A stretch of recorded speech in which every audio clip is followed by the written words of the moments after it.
agency have it in mind and in our hearts that we are born into a weather system and we are all stakeholders when it comes to their activities. On this note, I will invite Delali Tamaklo to lead us in prayer as we commence the program.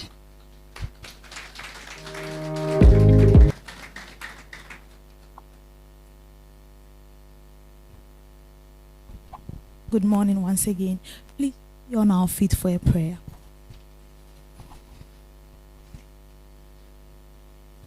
Amen.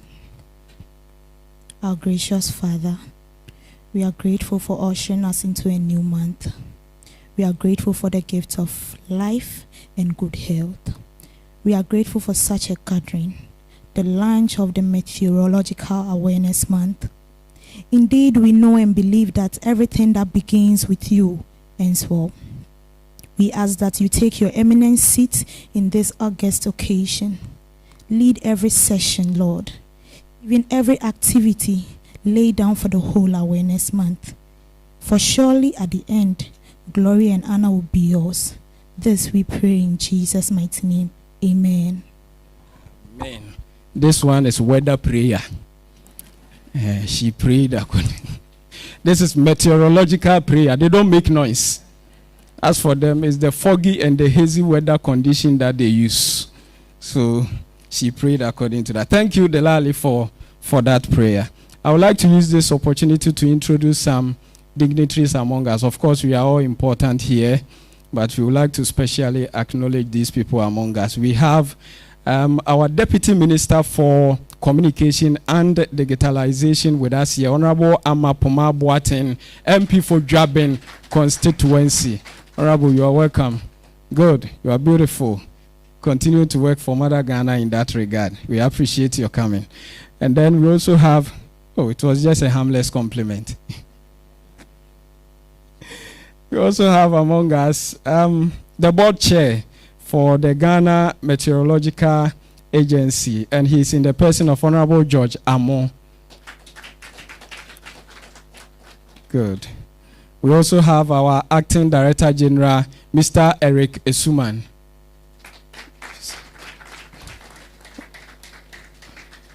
Okay. And we have Mr. Ben Ampuma, who is also a board member. Okay. Mr. Ampuma was with Water Resource Commission. Water Resource Commission, yes. I emceed a wedding of one of your staff at Kumasi Kofi Redu. That is where we met. Yeah. Yes. So the moment I saw the face, I said, Mr. Ampuma is here also. You're welcome. And then we have all our board members here. Board members. You can give us a wave so that we acknowledge you. Yes, you are all welcome. Yeah. Thank you for coming today. Good. So at this juncture, we shall have a welcome statement from our board chairman, Honorable George Amon. Honorable.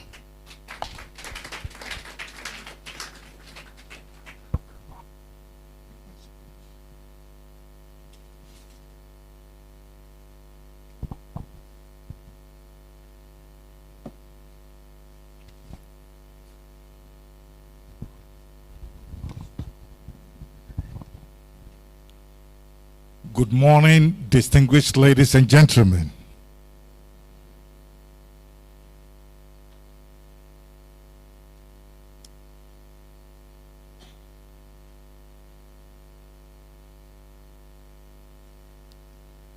I am here to deliver the welcome address by the board chairman of the Ghana Meteorological Agency on this august occasion of the launch of the Ghana Meteorological Awareness Month, March 2023.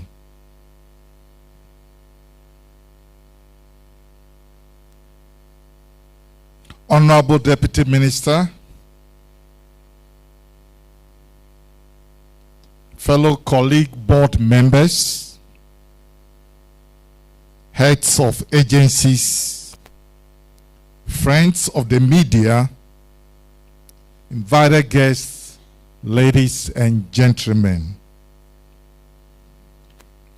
I have the pleasure of welcoming you all to the launch of the Meteorological Awareness Month, the first of its kind in Ghana in the month of March this year. As you are in no doubt aware, meteorology is a branch of atmospheric science, contributing to the socio-economic development of the country through the dissemination of weather and climate information. The importance of meteorology to nation building cannot be overemphasized.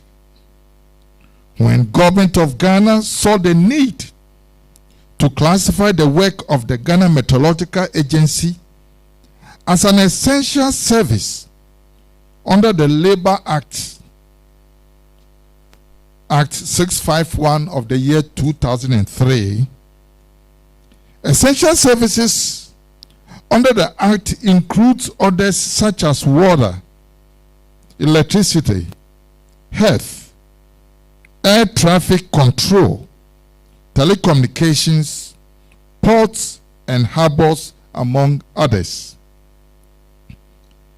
As government responds to the challenges of meeting the Sustainable Development Goals, that the SDG, of the United Nations, that relates to weather and climate change, there is the pointer effect of its relevance to civil society and the economy of Ghana.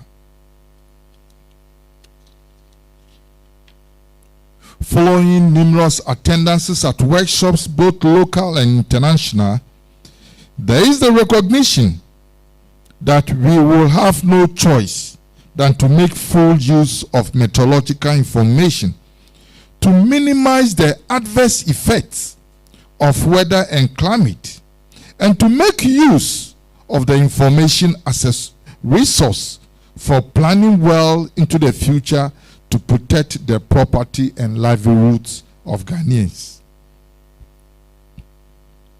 The needs of the nation at the local, district, regional, and national levels are either evolving or changing, and therefore the input of the Ghana Meteorological Agency in developmental efforts cannot be downplayed.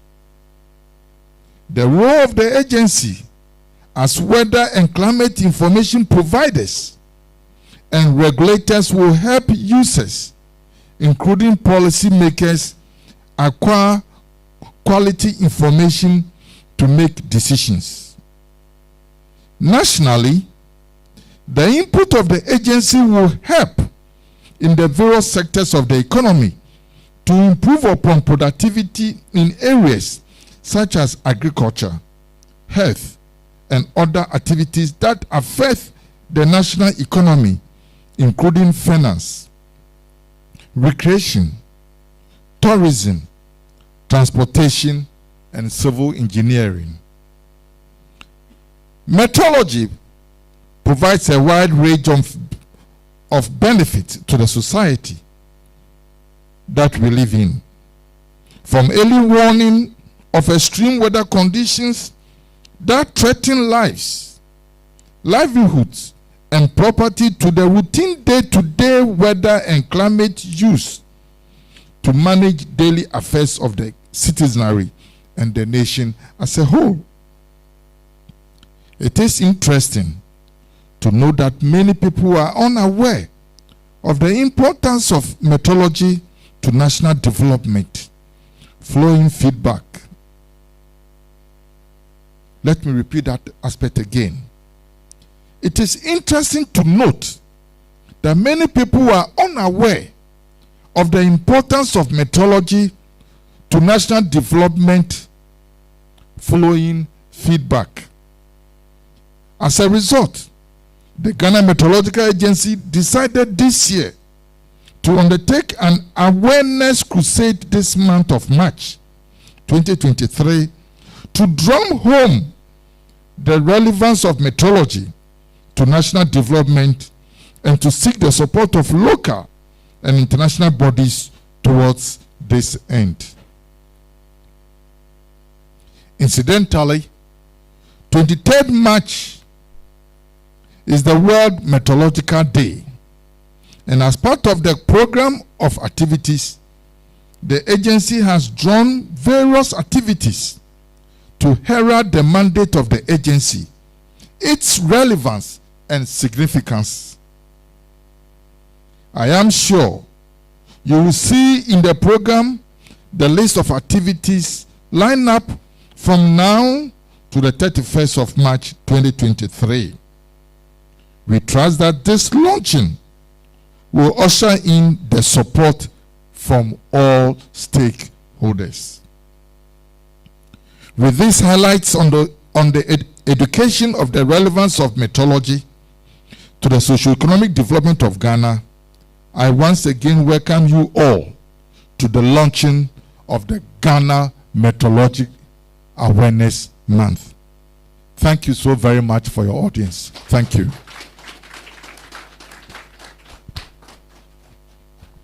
Thank you, Board Chair, for that welcome address. As I said earlier, the Ghana Meteorological Agency currently is very active on social media. On Twitter, it's Ghana Met. Follow them on YouTube. I learned our program here is being streamed live on YouTube, so you can also follow there. If you have any comment, observation, you can also share the link for others also to follow us. And as the Board Chair remarked, the activity of the Ghana Meteorological Agency is very key in all spheres of our human endeavor. I remember 2021 January 4th, I was returning from my hometown, and some stretch of the Asamankese across the road were not constructed. So we were all murmuring, when would this road be constructed? Well, we left. I returned home December 28, 2021. And that stretch, which was not constructed in January, had been constructed. And Mumfa de Akanen also. Yeah, you can say. A road that was because January it was not constructed, so obviously it was not even up to a year. So what happened? And so when the rain set in, it washed the road, and then they say, So does it mean the contractor did not know the rainfall pattern here, how heavy it is, to inform him in the construction of the road, or what? It clearly shows that we don't really engage the Ghana Meteorological Agency in our activities very much. And I believe this month, this Meteorological Awareness Month, will afford us that opportunity to learn more about the activities and also engage them in our endeavors. At this juncture, we shall have a look at the overview of the Awareness Month and our outlook of program of activities. I shall invite the Acting Director General to come and lead us in that regard, Mr. Eric Esuman.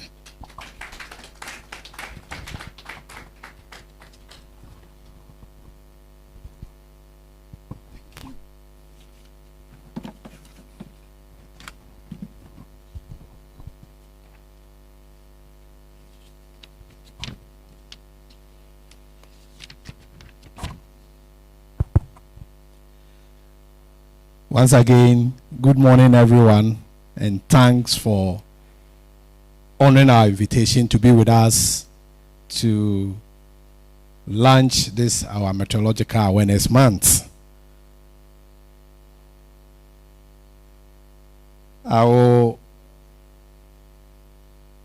give you an overview of my presentation, but before I speak about the Awareness Month, the WMO Day, and what it stands for, give me a little opportunity to tell you about the Ghana Meteorological Agency, which is organizing this Awareness Month.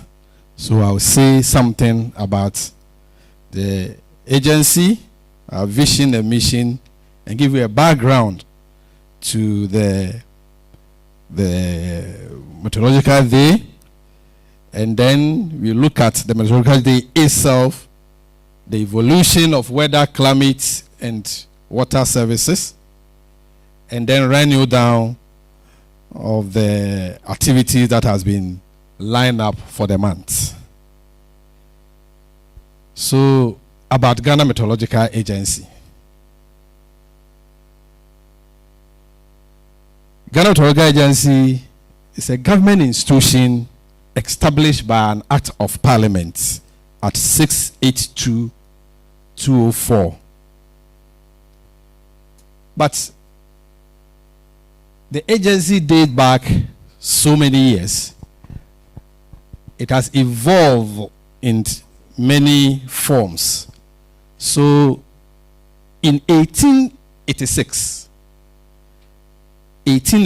that's the colonial time, the first climatological stations were established in Ghana, 3 of them under the Gold Coast Health Service. Fast forward to 1937. 15 Met observation stations were established. And then in 1957, our independent Meteorological Service Department was born.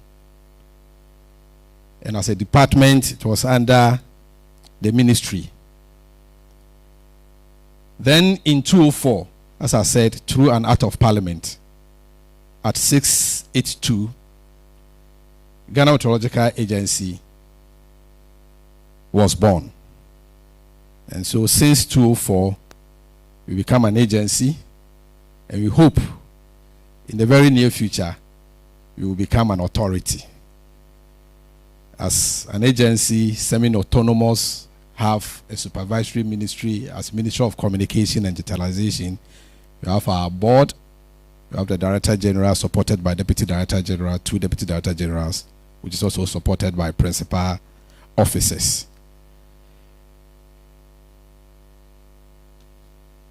The Act mandates the agency to perform a very critical functions for socio-economic development of Ghana. Actually, the Act, among other things, mandates the agency to advise the government on meteorology generally, and also provide meteorological information, advice, and warnings for the benefit of agriculture, civil, military, aviation, surface, and marine transport operations. And also provide this advice for the benefit of hydrology and management of energy and water resources to mitigate the effect of natural disasters such as flood, storms, droughts, for socio-economic development of Ghana. And last but not the least, be the sole authority to approve the establishment of meteorological stations for meteorological observations. This is some few of the functions that has been taken from the act that established the agency. And looking at just this few, there's no doubt in my mind that you agree with me that these are an institution that play a very critical role for socio-economic development of Ghana. If we are providing advice and warnings for the benefit of agriculture, Ghana is an agrarian country. We provide this information for aviation, for marine transport, for our military. If you are doing so for our energy, in fact, for the management of our hydro power generation, the VRA will agree with me that they need this information to be able to see how they manage the dam, the outlook of the weather for the year, and the rainfall will tell them how much hydro generation that has to be put into our energy mix. And the vibrations that are taking place will let them know how much we are losing water in the dam and how to manage it. And then for disaster, what will our NADMO do if they don't have warnings and advices from Ghana Meteorological Agency to help us manage our life, to save lives and property? So this is a very critical institution that we believe Ghanaians and the citizens should know and take full advantage of it in helping them in their decision making. So, as a vision for the agency, in fact, our vision is to be the lead meteorological institution in the sub-region. And our mission is to provide efficient weather and climate information services for socio-economic development of Ghana. There are various services that we provide. We provide marine forecasts for ocean goers and our fisher folks. Now we've even added inland forecasts for activities on the inland waters, the dams and the rivers. We play a very critical role in providing aeronautical meteorology through the air controllers to the air pilots, for the operations of air navigation. And if you travel with an aircraft before, all the information that air hostess or the pilot will be giving you during the flights are all meteorological information. In fact, research shows that 60% of the information for navigation of the aircraft is meteorological. We do research, we collect data for various purposes, for research activity, and for people to use that data to inform their decisions. And then the public weather forecast that we issue every day, that comes 6 hourly these days. We come out with our weekly forecast, our midweek forecast, and then give you the outlook of the year. That's our seasonal forecast. And these are some of the services. And this year, Ghana Meteorological Agency is determined to come out with a climate atlas that will come out with a climate projections at the regional levels or community scales, and that will help policymakers and decision makers to be able to plan for years to come. Climate Atlas is our target this year, with collaboration with Denmark Meteorological Institute. Activities have started, and we'll add it to our products.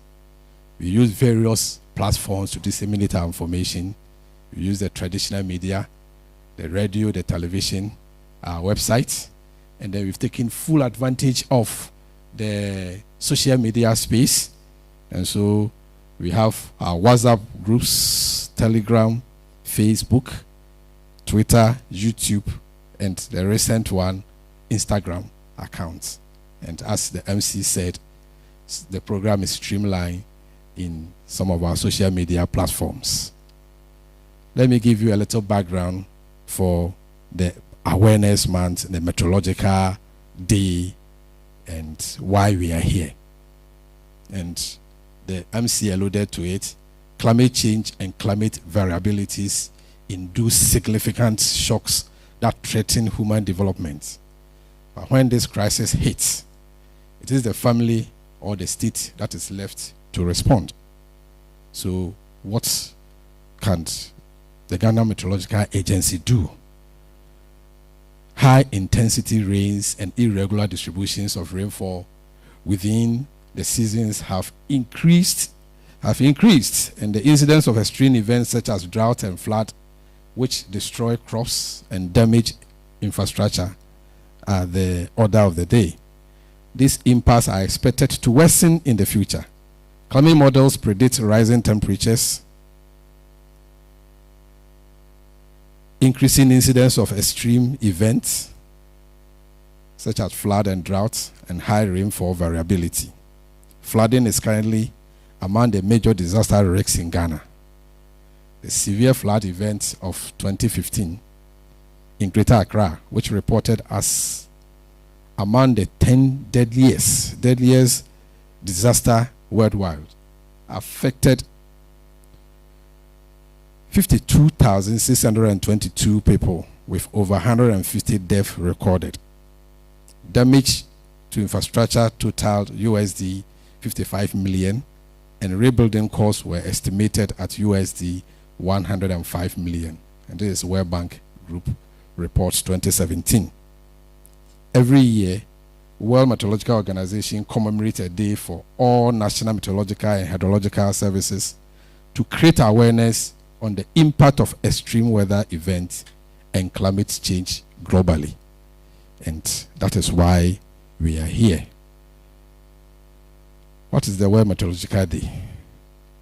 In fact, the first World Organization in 1873, the International Meteorological Association was formed to exchange information about weather across national borders.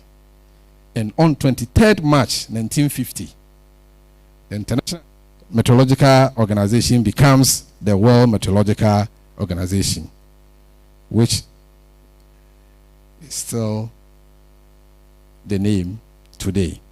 So 23rd March 1950, Ghana Meteorological Organization, the World Meteorological Organization was born.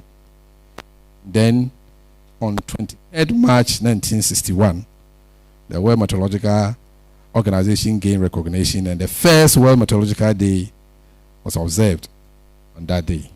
And so the reason why on every 23rd March this day is commemorated. The object of the day is to serve as a reminder of the critical role the WMO and National Meteorological and Hydrological Services play in ensuring public safety and well-being. So on this day, we want to raise awareness on many issues our planet confronts around the globe. And as said by our board chairman in his welcome address, awareness of this weather events confronts the world to our area here is a bit low. And so Ghana Meteorological Agency for the first time decided to turn the day to a month awareness creation to drum home the theme for this year Meteorological Day, and then create more awareness for the public to know what we do and how we can help them, how our services that we provide will impact on their work, how and use this information to inform the decisions that they take. So the importance of the day, and for that matter the month that we have set for ourselves. One, it helps us plan our whole days. In fact, without the data collected by the World Meteorological Organization, and for that matter, Ghana Meteorological Agency, it will be impossible to get accurate daily weather forecasts. Most people plan their whole day, from how to dress to what they do around what the says. And my board chairman told me a story about a watch seller who tells him or told him that he always use our weather information to determine the quantity of watch he will prepare the following day. Because if he doesn't do that and it rains and the people doesn't step out to buy, he loses a lot. And so that's how, on the micro level, the climate information service help individuals to take decisions. And I believe if we create more of this awareness and Ghanaians come to embrace how this information affects their daily life, it will be good for the country. And so most people, as I said, plan their whole day from how to dress to what to do around what the weatherman says. A word with no weather forecast is a word with a lot more rain panics. All your happiness will be destroyed. If you want to step out to go and enjoy and the weather change, or you organize an outdoor program and then the storm hits in, it will destroy all your plans. Again, it tracks climate damage. The World Meteorological Organization, and for that matter, Ghana Meteorological Agency, it's more than just a weather. In fact, we detect and monitor changes in climate. This can range from changing sea levels, fluctuations in temperature, and rising levels of greenhouse gases in the atmosphere. And this information is crucial to our understanding of the climate crisis. And then we warn the public or the world about disasters. So natural disasters are disastrous in itself, but they will be much more worse if we couldn't track the storms for days or hours before it strikes. Because of the WMO, we are able to predict storms with enough time for people to evacuate the area or at least make the necessary storm preparations. So 2023 World Meteorological Day. Climate change is intensifying the weather cycle, and this brings more intense rainfall and associated flooding, as well as more intense droughts in many regions. Hence the need for urgent and integrated action on both water and climate, and much better water monitoring solutions and management to ensure that water is part of the climate solution and not only a problem. Nature has given us a very wonderful structure, and we call it water cycle.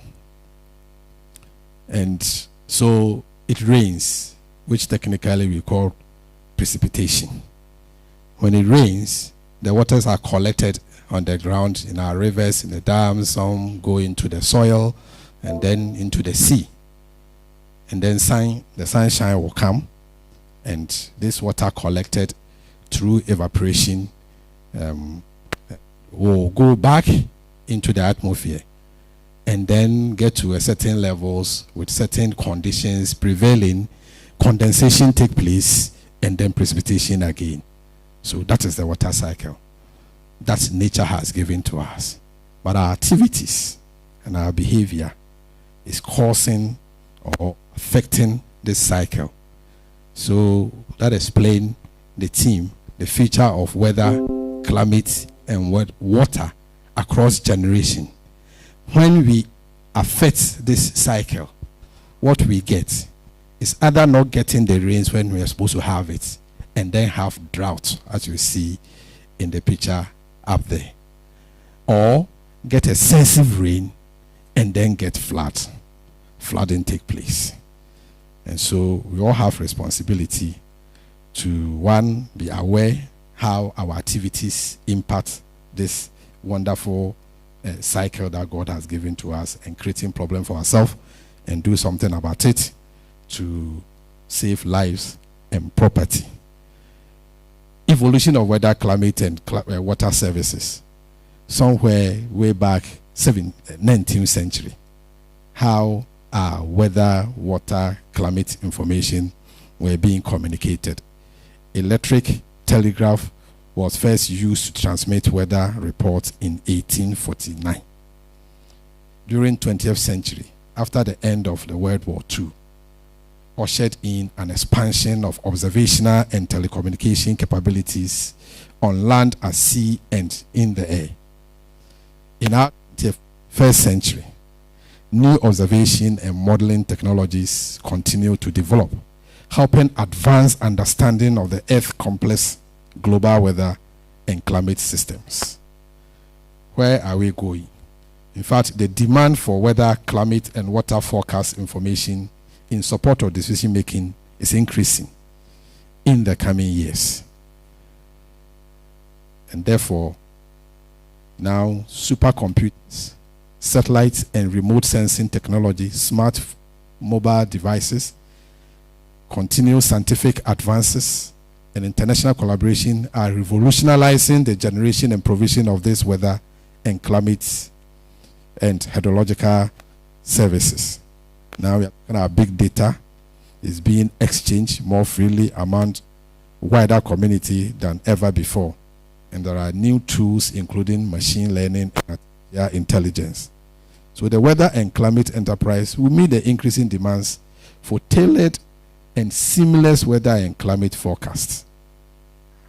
However, our action today will shape this future that I've spoken about. So that leads me to the activities that we've drawn up to help us understand the space and shape our actions to support the future. So as I said, we've drawn up a month-long program beginning from today, where we are launching the Meteorological Awareness Month. After today, we will come to you, the media, as part of your contribution towards helping us to create this awareness. You give us the platforms and let us bring this story home to Ghanaians. How weather, climate, and water information impact their life and how they can use it to inform their decisions that they take. Then there is a saying that if we teach the child, when he grows, he doesn't depart from it. I think that's what the Bible says. And so we are determined to get our youth, our students, to be involved. And so we plan to launch climate clubs. We do a symposium and launch a climate club in our second cycle institutions. And I'm proud and happy to announce that we have GASIP as a project under Ministry of Agric to support us in this program. So we've termed it GASIP GMET Climate Club, which will be launched in Tamale. And then we will have institutional open day where we will have exhibition and then have a presentation of our 2023 seasonal weather forecast or outlook. Every year we come out with how the season is going to be, when the rain is going to start, when it's going to end, and then the dry spells in between the rains, and inform the Ghanaians and especially the stakeholders on how to plan along how the outlook is going to be. And that will be done on the 10th. And then there will be public education thereafter, and we believe the media will continue to give us a platform to, explain more to the citizens about this seasonal outlook. Then on the D-Day, that is 23rd March 2023, there's a very true wonderful activity that will also take place. As we are catching the youth at the secondary schools, we want to also capture the scientists in the climate space. And so we are going to launch National Meteorological Society, made up of all the scientists, the hydrologists in the climate space, and lovers of climate science. Not just them alone, associations who are associated with climate and use climate information will all be formed to support the Met institutions and to support the advocacy and help create more awareness. And this will be done for those in Ghana and Ghanaians outside who are in this space. And this association will be launched on the D-Day in Koforidua.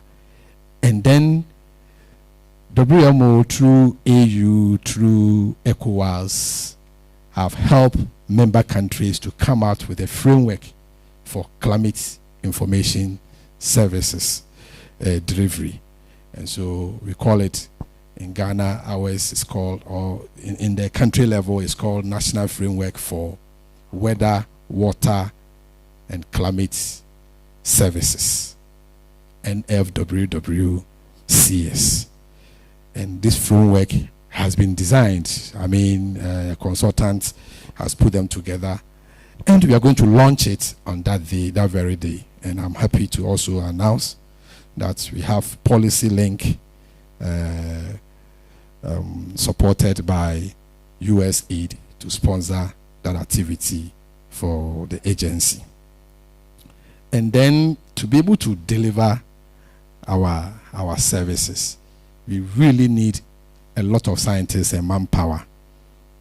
We had challenges of staff retiring, staff resigning, and not get opportunity to replace them. Last year, 2022, government did us a lot of good by giving us an opportunity to bring in a number of staff, and we've gotten into our fold about 250 staff who are going on as I speak. Orientations are going on, trainings are going on, and we'll have a thereby with our staff and bring all these staff who have ended their training, give them certificate to start work to help us able to provide efficient weather and climate information services for socio-economic development of Ghana. And then we'll climax it with a Thanksgiving service and launch of our Friday way. So these are the activities that has been drawn up, and we will share with you. We will call on you to help us participate in this, make this awareness month a success. Our sponsors has been fantastic. We still are waiting for some of you out there to support. If you support this program, I believe you are supporting a noble cause. And so we are thankful to Ghana Airport Company, Ghana Civil Aviation, Volta River Authority, Gossip, and then Old Mutual. Old Mutual, we thank you, and we are expecting more from you. Policy Link and Huge Limited. We have a whole month. Support us, we will recognize you, and as I said, it will be a noble cause to support this, and so that we doesn't even make it just a month activity, but then continuous education, and that every year you can sustain what has been started. My little advice to Ghanaians: watch GMET weather dissemination channels. It's always a good idea to know what the weather is going to be like in your area. Now we are going beyond what the weather is going to be to what the weather is going to do. That's what we call our impact-based forecasting. And it's important that you are aware of what is happening. At least it will give you opportunity to do something about it, to save yourself. So this World Meteorological Day gets to know the people who make this forecast possible to you. So your local meteorologist is vital part. Make us your friends. Open your doors to us and call on us. Let's help disaster relief organization. Early warning save countless lives. But unfortunately, they are not always enough. So storms can do millions of dollars of damage in a few hours, and sometimes recovery is slow.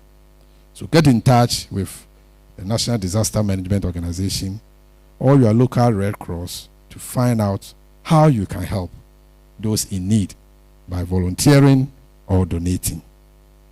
And finally, let me reiterate that all throughout the globe, National Meteorological Day or World Meteorological Day serve as a reminder of the critical role they play in ensuring public safety and well-being.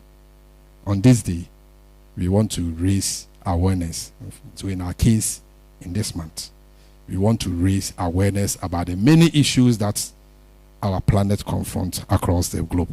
And we are calling on you to be partners and support us to do this noble work. Thank you very much.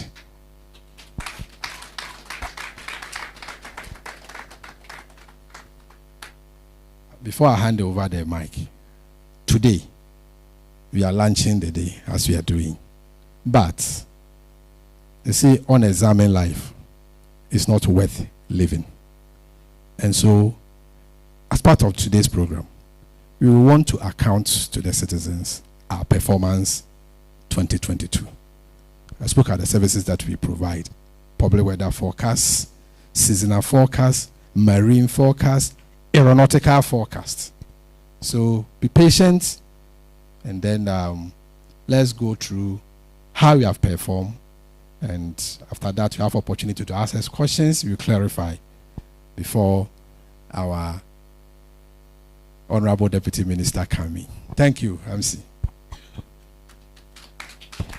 Thank you, Director. Please, can you bring back the advice to Ghanaians? Advice to Ghanaians, where acting DG advised us.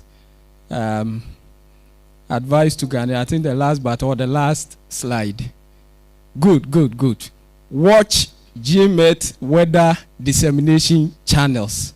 So for those of us who will be watching the television, time for weather report, then you change. This is the advice for you. Watch. We don't like watching. Let us all watch and abreast ourselves with what the weather condition. He said that he does not just tell us about the weather, but he tell us about what will happen, what the weather will do. So that is advice for us. We thank you very much. Also, it's good we have our deputy minister here. They need logistics. I met one meteorologist and he told me, Kwabena, I went for my reading one day and every reading point to the fact that it will not rain. Meanwhile, the moment I sent it, the rains. Not just a metro. But so let's support them with the needed logistics so that they can also perform to their best as they are supposed to and as we expect of them. So as acting director said, we're going to have a presentation of the 2022 forecast validation report, and we shall be led by the deputy director SM and F, and he's in the person of Mr. Joseph Potofi. Kindly join us, sir.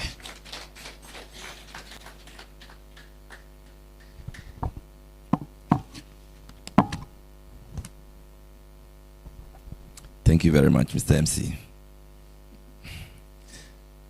The Honorable Minister, Board Chairman, and 8 board members, invited guests, fellow college staff, and the media.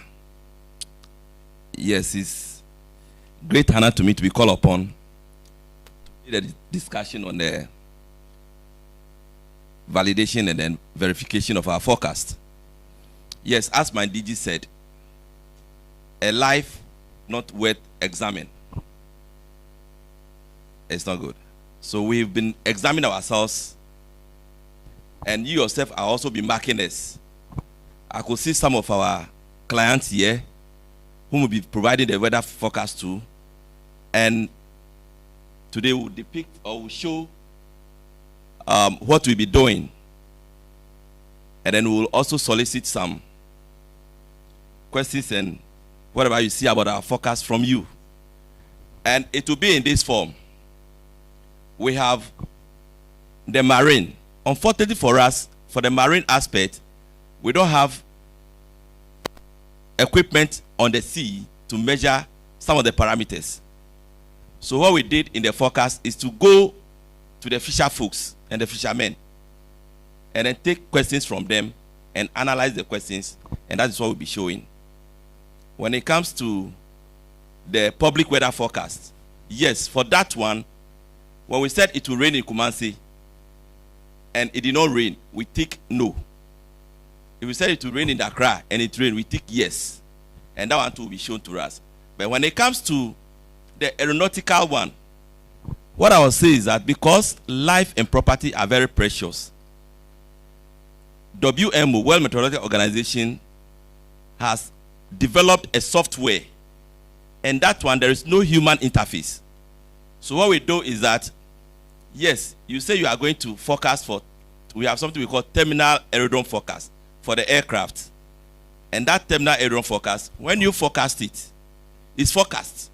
You issue it at least an hour before the time, and it is valid for 30 hours. You don't know what is going to happen, but based upon the things that you have looked into, you are forecasting. Now, after you are forecasted, every 1 hour we take weather observations at the airport. Every 1 hour. And that every 1 hour you put it down. So when you finish, the forecasted stuff that you have written, you put into the system, and then the actual data, the observed data, you put it in the system, and the system will run it and will mark you. So that one, it has no human interface. And that is what we're doing in the airport for the last 7-8 years. And that one will also be showed for us. We'll start with the marine. And that is Thomas Binding. He's a marine expert. Thank you, sir. Thank you for the compliment. Okay.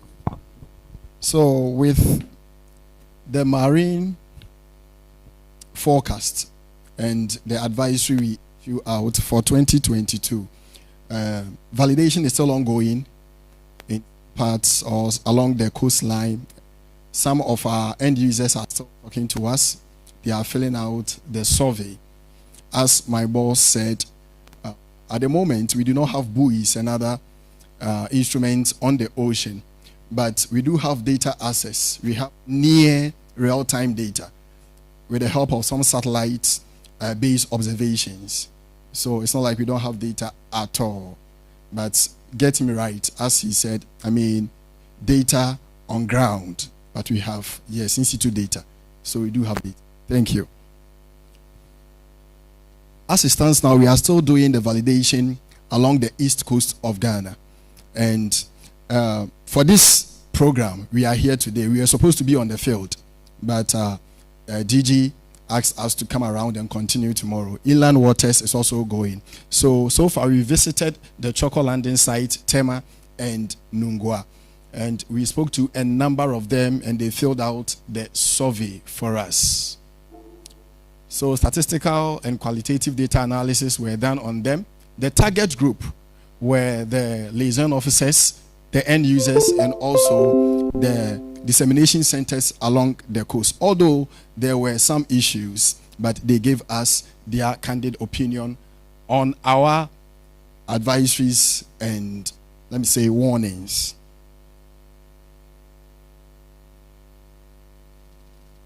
Can you move to the next slide, please? So this is the demographics for the respondents.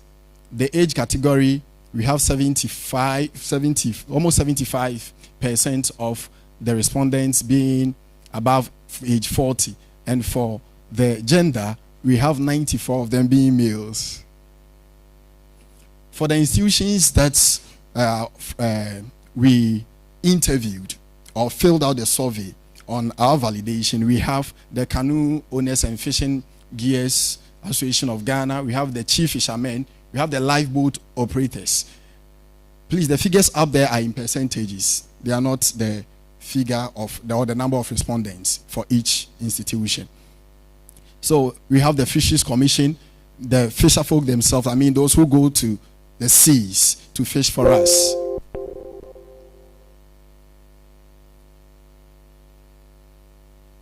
Okay, so we have the fishmongers, lifeboat operators, Ghana Maritime Authority, and also the search and rescue team.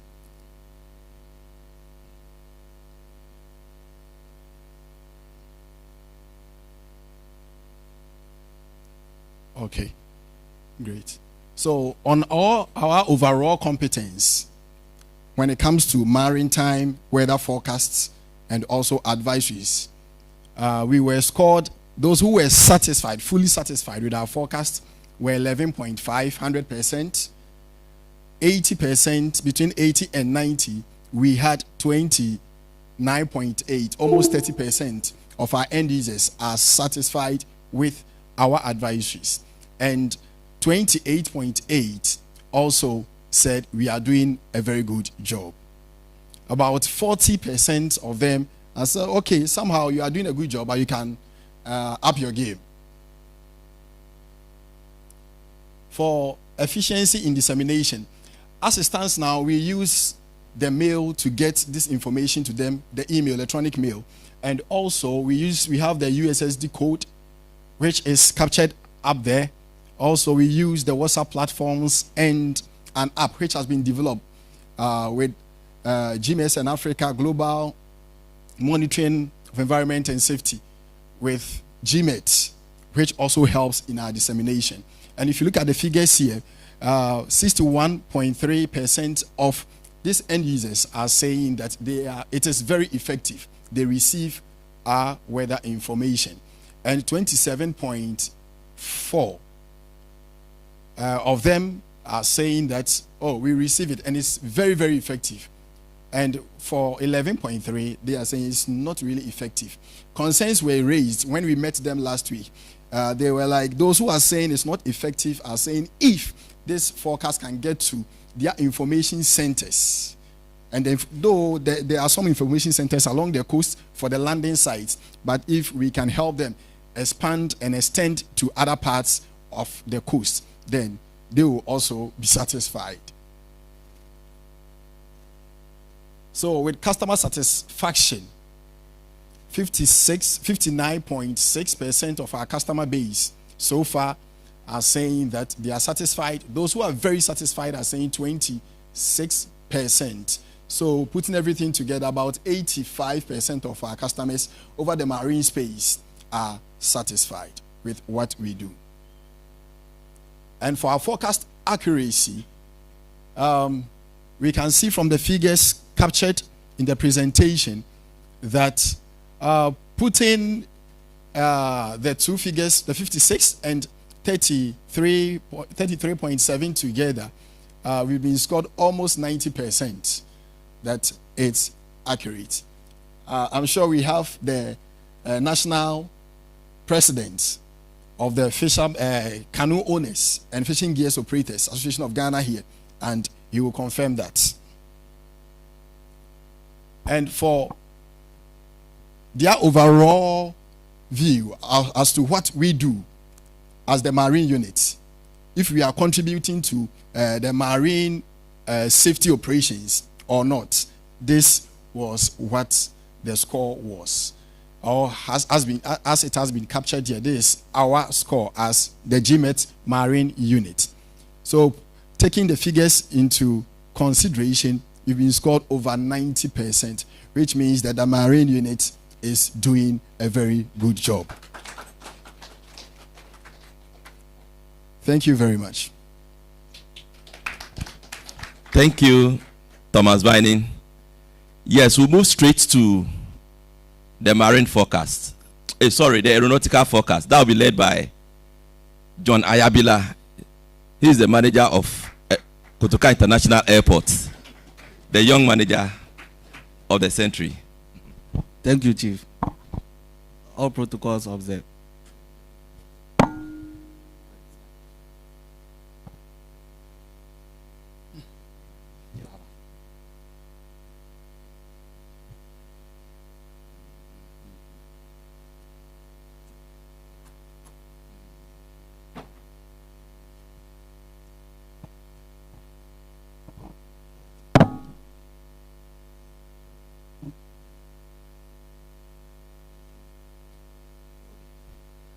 Good morning once again. So as my boss previously said, at the airport we do a lot of observation throughout the 24 hours, and then we normally send two reports, a local routine report, and then that is used for mostly landing and takeoff, and then META, that's basically used for flight planning. And then this is the content of a report. Normally in a report you have the type of report, you have the location, the time, and the parameters. We report this wind, visibility, runway visual range, present weather, cloud amount and height, and then air temperature and dew point, QNH, and then for local routine report, we put in the QFE. So this is an example of a META. As you can see over there, it's still the type of report, that's META, and then the station, DGAA, meaning Kotoka International Airport, and then you have the time,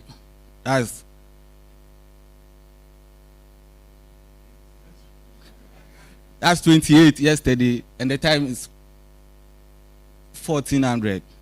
Okay. So my boss talked about terminal aerodrome forecast. It's just a concise note of meteorological condition expected over the aerodrome for a specific period. We normally issue it 6 times, 6 hourly intervals, especially for 0006, 12, and 1800. It's also the content of a meter. A meter normally has the type of report, a TAF, type of report, your location, identification, validity period. You have the surface wind, visibility, weather, cloud amount, and then expected changes in any three of these weather parameters. So this is an example of a TAF over there for yesterday, 12 o'clock. So for the TAF verification, WMO and ICAO expect all Met service providers to establish a quality management system which GMET is committed to. And then in view of that, there's the need for verification of the TAFs we issue at the airport. And to do that, the ONCON Observatory has provided a software for WMO members state to use. And that's the software we used to provide this verification. And then the desirable forecast accuracy from ICAO are here. For wind direction, 80%, for wind speed, 80%, visibility, 80%, precipitation, 80%, cloud amount, 70%, cloud height, 70%. So this our verification from 2016 to 2022. And then the first column, which is the wind direction and speed. As you can see, the black indicate the ICAO accuracy desirable value. And as you can see, for the cloud amount from 2016 to 2022, we were above the 80% forecast accuracy desired. But for the 2022, we're a little shy of the desirable accuracy expected to meet. But for the wind direction, visibility, precipitation, we scored above the 80% for all those years from 2016 to 2022. And then for cloud amount and cloud height, which is very difficult to predict, we can see over the years there's been an improvement for we to reach the 70% desirable accuracy needed. And as you can see, 2022, we are above for amount and cloud height, we were able to achieve those goals. So in conclusion, over the years, there's been general improvement in our forecast, but there's still room for improvement since Ghana wants to be an aviation hub and GMET is prepared to also do the needful and provide the services. Thank you.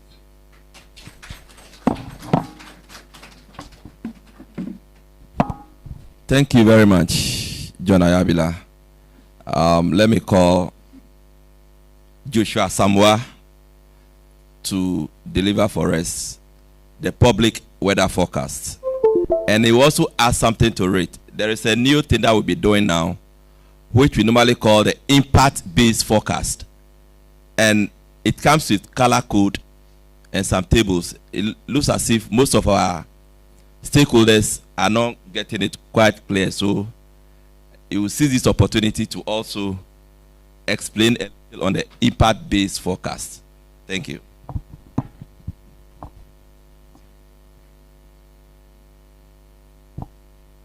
All right. Thank you very much, sir. And good morning. All right. So we'll first start with the impact-based forecast. Then we'll zoom into the verification for the public weather forecast that was sent for 2022. So in this outline, we'll be looking at the background to the impact-based forecast, the interpretation of the impact-based forecast, and then some verification results from the forecast for 2022. So why are we even moving into the impact-based forecast? Before the IBF, we were focusing mostly on the hazard that is expected over an area. So if we were expecting rain or thunder or lightning, that is what we were focusing on. We're not really concerned about the surface features and what that kind of hazard will have on those features. So it was just hazard-based forecast, just a general description of the atmospheric conditions over an area.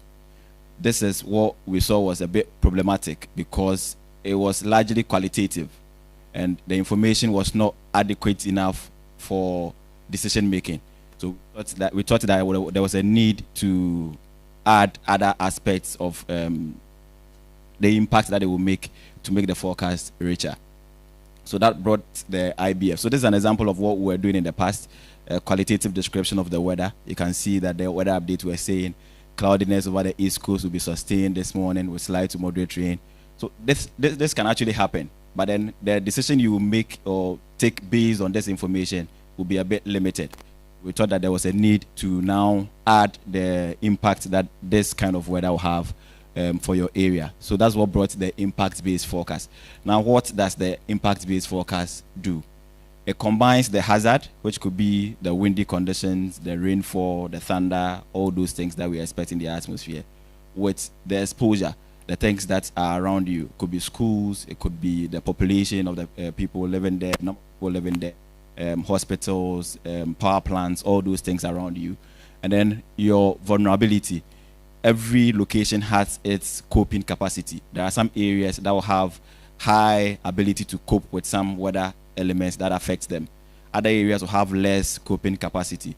So even though we will expect 50 millimeters of rainfall for a wider coverage of area, but the impacts will be different from one location to another based on the coping capacity of these locations. So we combine all of these three to identify the risk for each area. And then we recommend an action for the user based on this. We also provide an information that is needed to act before a disaster happens. We color code them to make it easy for people to interpret them. So this is what we are moving from. We're just doing the hazard only forecast, qualitative description, and then maybe giving you the amount of rainfall. So we are saying that what the weather will be. Maybe we expect 50 millimeters of rainfall in 24 hours or 35 knot wind. That's the wind speed that we're expecting. But we're not telling you what exactly these kind of conditions will do on the area where we are forecasting for.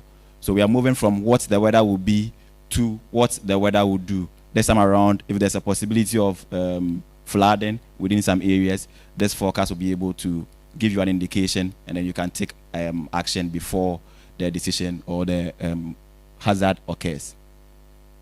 So now, IBF is easily understood by those at risk, be at risk of the hazard coming. Those responsible for mitigating those risks, example is the NADMO. So we want to give them the information ahead of time so that they will know what impact is expected for which particular areas, and they can move to those areas to mitigate the threats associated with them. Stakeholders will also make decisions based on weather impacts on their activities will also use this information for their activities, as well as decision makers who use weather information as an input for decision. So now this is how to interpret the impact-based forecast. These are the things you need: the risk matrix, the nowcasting risk, and then the weather icons. These are the things you see on the impact-based forecast. So first, we have the likelihood. We have from low, medium to high. And then we have the impact. That's from low, medium, and high as well. So we can see that we have different colors on the matrix, and some of them are repeated. A, B, and D have the same color, but the interpretation will be different. G, E, and C are also the same color. Will also have different interpretation. So for example, if your area is shaded green and the test written in is A, what it means is that the likelihood of the weather that we're expecting in your area is low. It corresponds with a low likelihood. And then the impact is also low. So for an area shaded green and then has the letter A, means you are not too much at risk. The likelihood of the weather happening is low. And when it happens, its impact will also be lower for your area. So you'll not be too worried. But when you see a place like where we have H, the color there is orange. What it means is that to our left, the likelihood is high. That is greater than 60% chance of that event happening. Then when we move down, the impact is also medium. So it means you are moving in terms of your risk, it is increasing if you are moving from A to H. The worst case scenario is I, that is red. So it means the likelihood is high, the impact is also high. So once you are seeing a blank area, if your place is not shaded, what it means is that you are not at risk at all. We are not expecting any high impact weather within your area. But once you see green shaded in your area, you have a lower risk. If you are seeing yellow, the risk is higher. So we are telling you to prepare for be aware of the information that we are providing for that area. If it moves to orange, then your risk increases. So prepare for the weather conditions expected for those areas. But once you're seeing I, then it means there's no time to actually waste. You have to take action immediately. And these are the icons you'll be seeing. If we're expecting rain, we just put this icon there, wind icon, dust icon, and then hail. So the dust one is quite common around this time when we're in the Harmattan. We are seeing this quite often. Now I want us to see, when we say the impact, low, medium, and high, what does it actually mean? So when we're saying low impact, what we are saying is that it's business as usual. Your day-to-day activities will not be so much disturbed. It might rain, but then the impacts will not be so high, and so you can still go about your activities within the day as planned. For example, in the past, we could just tell you that today it's going to rain in Medina, but we'll not tell you what that rainfall will do over Medina. If you take a decision that because of the forecast we've given, you are not going out, you are staying indoors the whole day, and around 2 p.m., you see clouds gathering, some slight rain, then it's done. The forecast was correct, but the decision you took based on that information was not necessary. But if we give you this impact-based forecast and shade your area as A, it means that the likelihood of you getting the rain is low. And when it happens, the impact is also low. And so your business could still go on. Maybe you pick an umbrella and just go about your activities within the day. So that's how impact-based is different from what we're sending in the past. There's minimal traffic congestion because once there's some slight rainfall expected or low impact rainfall, it will affect some traffic within the community or area. Wet roads and then reduced visibility will also be expected in a low impact area. But there can be localized disruptions. You see, like I said, coping capacity is different from one area to another. So there are some areas that will have some disruptions of the activities within the day. But for the widespread area, it will just have very little or no impact on your activity. But once you are moving to medium impact, we are saying that there's a minimal damage to life and property. So we are moving away from business as usual to now taking some caution. There's also some major disruption of traffic because now the impact that we are expecting is higher than when we say it's low. There could be some damage to crops, some flooding of some settlements. But once we move to high, that means there's a wider disruption expected. And so we expect more areas to be flooded. There's a risk to life and property, and then transport routes and travel services will be heavily affected. So if you're seeing low, it means you can still go about your activities. If you see medium, you still can do that, but you have to take some caution. But once you're seeing high impact, then it means you really need to take some actions. So these are some of the forecast types that we have. We have the outlooks, which were talked about by Director General earlier. So the first one is the weekly outlook, followed by the midweek outlook, and then the weekend outlook. Weekly outlook just gives us the weather expected for the whole week. We break the week into 3 sections, 24 hours. That's from Monday into Tuesday, and then midweek, Wednesday, Thursday, and then the last one will be the weekend, which is Friday up to Sunday. So we give you outlook of how the weather will be within these periods within the week. And then on Wednesday, we update this information and give you the outlook for the midweek, which is just Wednesday, Thursday, and then Friday. Because the forecast is sent around 4 p.m., the first one will just cover the night, so Wednesday night. And then the second one will cover the whole of Thursday. Then the last one will cover the whole of Friday. That's for the midweek outlook. The last one will be for the weekend outlook. The first one will cover the night on Friday. The second one will cover the whole of Saturday. And then the last one will be for the whole of Sunday. So now we want to apply the knowledge we got with the interpretation of the IBF on this one.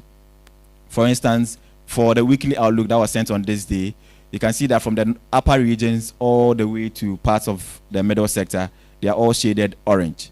So orange means that from our nowcasting risk, we should be prepared for the weather elements. The icons there are the dust. So it means we're expecting dusty weather conditions within these areas. And the impact is medium. So it can have some minimal damage, some risk to life and property, and then some major disruptions within these areas. This was actually the period when the Harmattan was intensifying for areas in the northern parts of the country.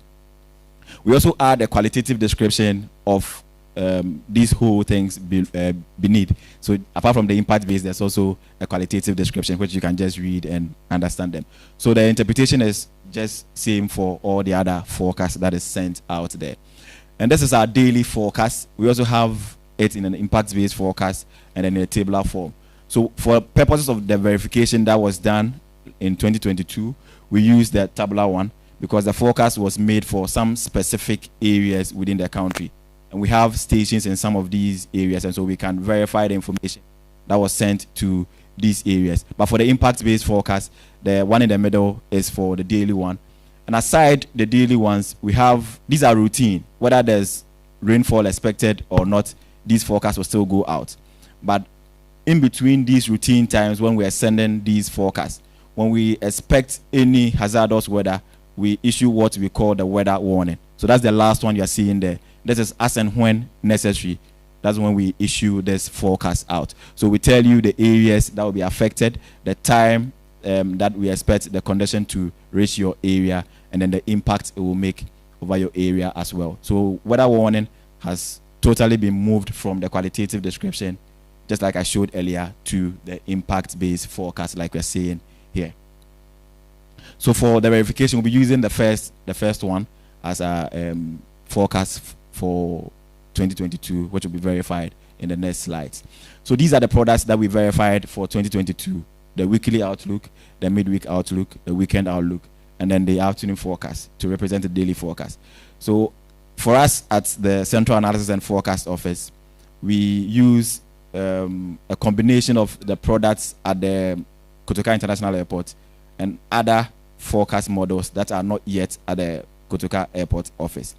Because the airport office has already validated the forecast that they produce there, the morning forecast is produced at the Kotoka International Airport. But for Central Analysis and Forecast Office, we do afternoon forecast and evening forecast. We didn't want to validate the morning forecast because the same models have been used to produce the TAF and the METARs, and they have been validated already. So if we do the same thing, it will just be a repetition. We wanted to see how these new models that we are getting at CAFO are also faring. So we wanted to validate the forecast that is sent directly from the Central Analysis and Forecast Office. And these forecasts are two: the afternoon forecast and the evening forecast. Between these two, if we want to really see how good we are faring, it's better to use the afternoon forecast, because most of our systems will form from afternoon into the evening hours. So by the time we send the evening forecast, we would already see areas where there's convection happening. So forecasting in the evening is quite easy. Verification of evening forecast will give us over 90% for all the areas because it's a bit easier. But for afternoon forecast, this is sent around 11 a.m. It is now that we are going to see these convective systems forming. So it's a bit, the uncertainty is a bit higher for the afternoon forecast than the evening forecast. We wanted to see how our models are faring better with the afternoon forecast. So this is the process we use for verifying. We have 25 stations that we provide a forecast for daily. We picked 15 out of these 25 because the data for these areas were readily available. And these were Wa, Tamale, Bole, Ketekrachi, Sunyane, Kumase, Ho, Koforidua, Kemodan, Sefchibekwai, Accra, Cape Coast, and Axim Takrade. So spread across the country. 15 out of them. So that's about 60% of the areas that we provide the forecast for. We have this contingency table. So you can see forecast yes, observation yes, forecast yes, observation no, forecast no, observation yes. So we have forecast and then observation. If I'm expecting rain over Kumasi, and that's the forecast, that means forecast is yes for rainfall, and I get rainfall, it means the observation is also yes. That is a hit, so it's correct. But if I'm expecting rainfall for Kumasi and I get no rainfall, that is a false alarm. And so this contingency table will give me 1 for a hit and 0 for a false alarm. For if I forecast no rainfall for an area and I get rainfall for that area, it means I missed that event. So it will give me 0 for that one. But if I forecast no and I also get no, that is a correct negative. So it's also a correct forecast. I get 1 for it. So you can see that on the bottom right, we are seeing the contingency table now in numbers. So the number of stations where you had the hit will be calculated there. So this, for instance, we had 14 yeses. And then the number of times you had no will also be calculated here, which is 1. It will add all of these, and then we use the percent correct to determine the percentage of our forecasts, the forecast accuracy. So it's the hits plus the correct negatives all over the sample space that we're using. So for the purposes of this verification, the sample space was 15, the 15 stations that we had. So the number of hits that we have, the number of correct negatives that we have, divided by the sample space, which is 15, will give us the percent correct. So from this, our outlook was fantastic. The lowest we had for outlook was 85%. It's a bit easier. I will explain more when we're doing outlook forecast. But when it gets to the verification of the daily forecast, which is the last one, bottom right, you can see that the score is a bit lower. I think we had about 74, that's the lowest. So from March up to December, we're moving from 95, 80, 76, 70, 74. So June was when we had the lowest for the whole year. By average, we had about 78% for the afternoon forecast, but for the other forecast, we are scoring over 90%. This is because we're using global models for the forecast.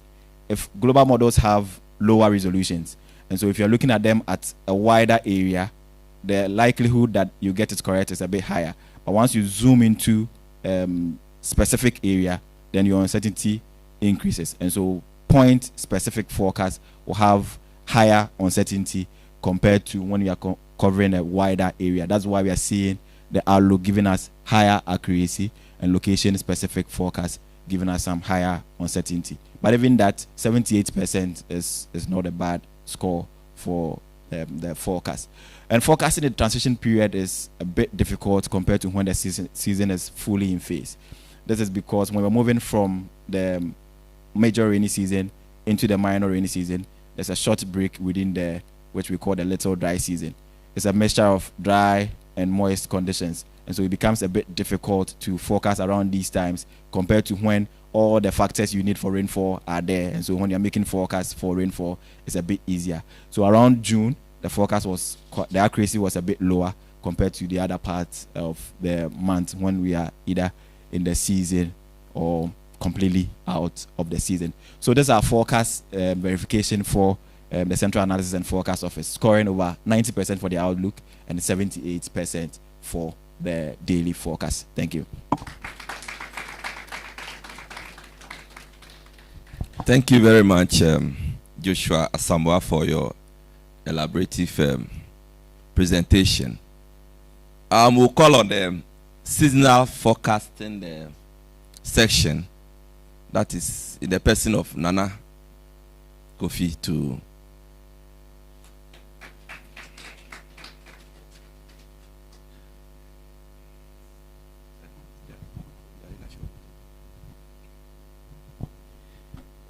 good afternoon, ladies and gentlemen. All protocol observed. Right. What my brother Joshua, Baini, and the rest presented was mostly related to the weather forecast. But in this realm, we are looking at a wider range forecast. What they did was daily, 3 days, up to maximum 1 week. Here we are looking at a forecast at the range of 3 months rolling on. So that is the difference between what he has presented and what we are presenting. The content of what we are presenting is the verification metrics that were used at the seasonal time scale to verify the forecasts.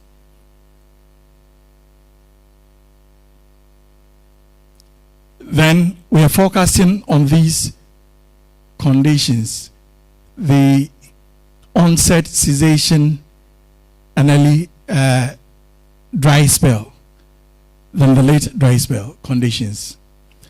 Now, this is the metrics we used. In order not to bore you statistically, all we are saying is that we use a height scale score. The number of stations we used in the forecast, the number of stations we had the forecast right. Now, the number of stations we had the forecast right minus the number of stations we used and we had the forecast wrong. When we compute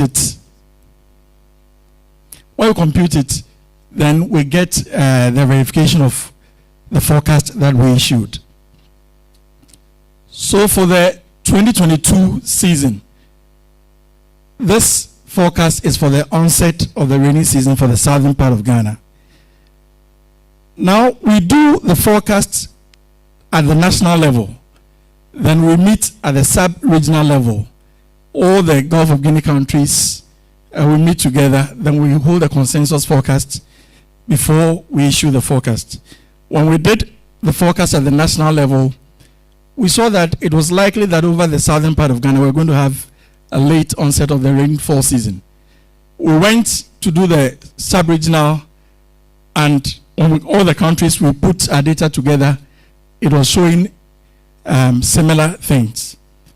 But at the end of the day, after the event, when we did a verification using the high skills score, we realized that out of the 28 stations that we used for the onset, 15 of them, indeed, the rainfall started as predicted.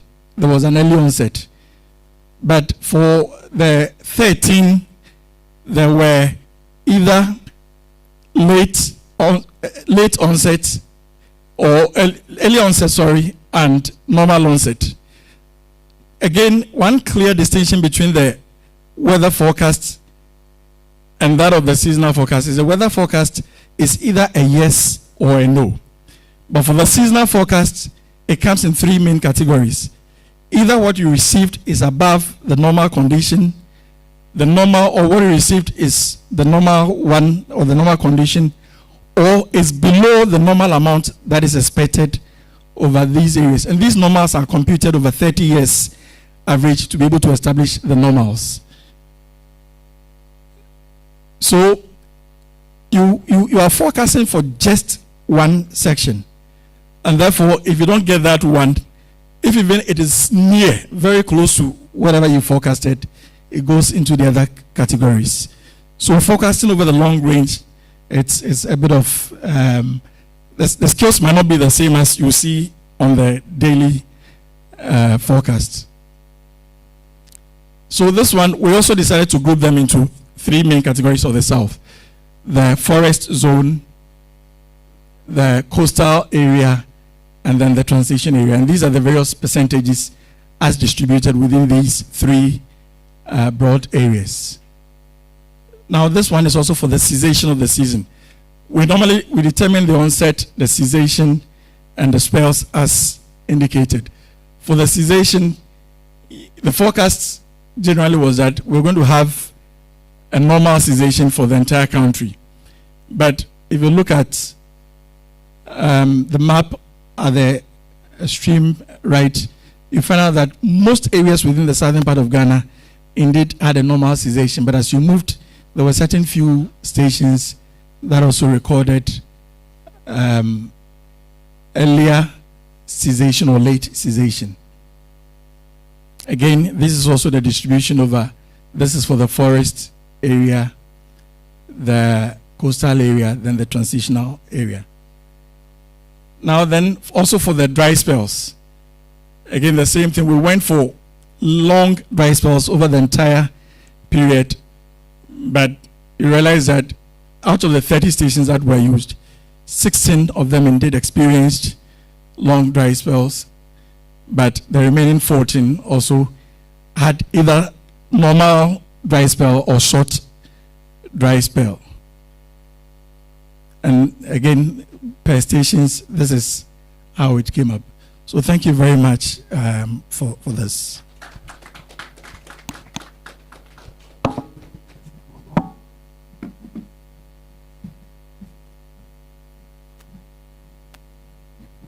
Thank you very much, Nana, for your very short and presentation.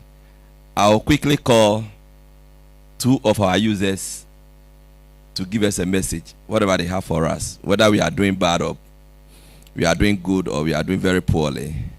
The first one will be Nana Kwadri. That is the Kwadri, that's the president of the Canoe and Fishing Gears Association of Ghana. Yes. And the second one will be from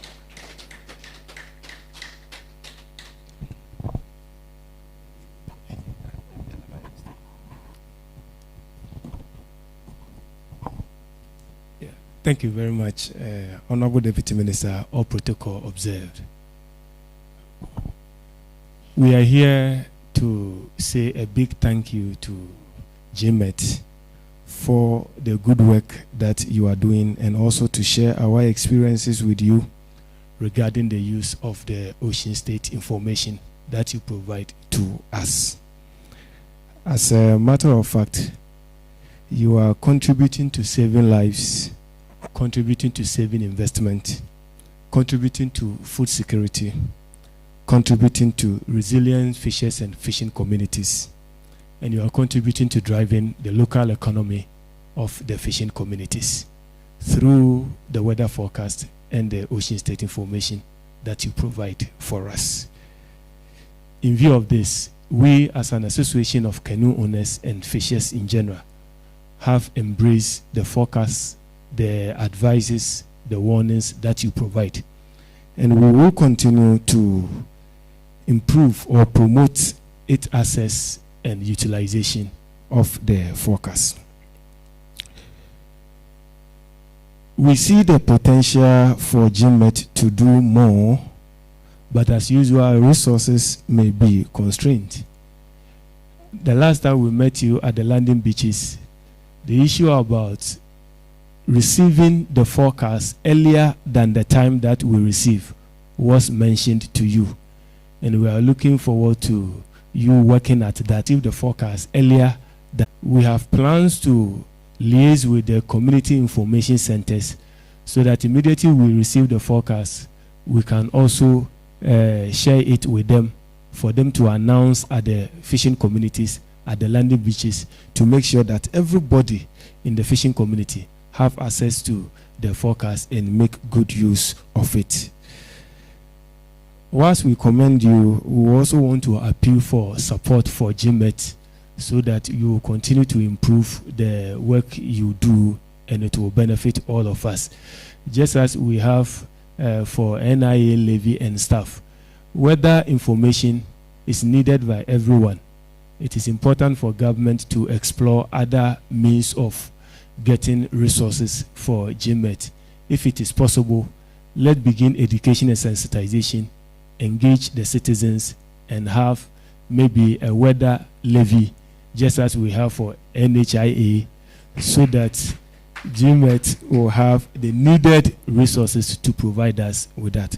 On the whole, we see the forecast you provide us as very reliable, and we are happy with the services you are providing for us. We urge you to do more. We also do our part to broadcast and make sure that every fisher make use of that.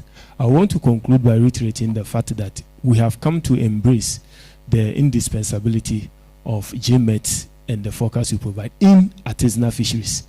Last year by this time, we had lost about 70 canoes because we were not following the weather.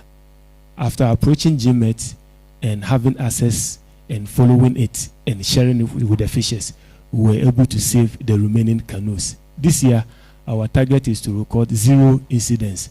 So as we approach April, we are keenly monitoring the forecast and then the maritime, the ocean state information that you provide to us. We are also using the app, the UG app, GMS app, and we're even able to share information with our brothers in Senegal and other countries of dangerous weather days for other 28 and then first. And people were happy that we gave them access to that critical information. They would have also experienced it.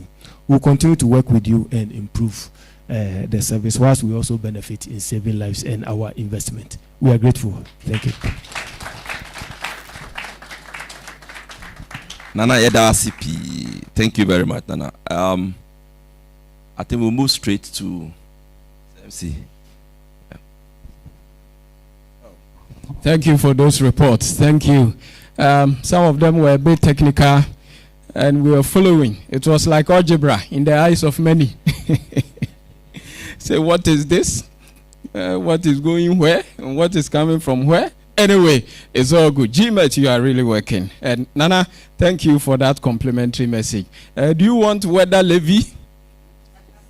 Weather Levy? You Levy crying. The last time I went to Nyanyano, and upon approaching the shore, I heard one woman shouting, brother, man, hoya mem. And I'm saying, what do you mean by hoya mem? I'm just, oh, can't you get what I mean? I'm saying, what do you mean? I say, baby, I don't know hoya mahadiana haya mema. I'm so you've turned the seashore into a public toilet. And you have the male session and the female session. Say, wow, I left.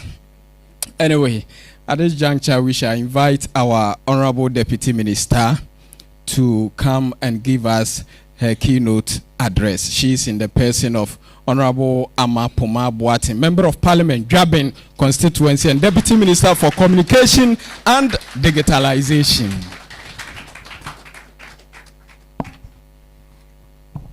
Thank you, Kwabena.